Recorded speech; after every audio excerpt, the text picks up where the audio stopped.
L-immigrazzjoni, l-enerġija u l-istabbiltà reġjonali kienu temi prinċipali li ġew diskussi f'laqgħa li kellu l-kap tal-Partit Nazzjonalista Alex Burch ma' Chargé d'Affaires tal-Ambaxxata Libjana f'Malta, Mohammed Ali Al-Sharif.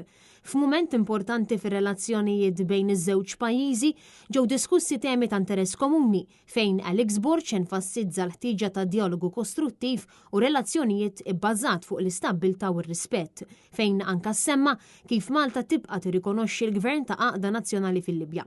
Min-naħa tiegħu Mohammed Ali Al-Sharif spjega kif relazzjonijiet taż-żewġ pajjiżi dejjem kienu b'saħħithom fil-waqt li tenna li ħares il-qudiem għal aktar diskussjonijiet u kooperazzjoni.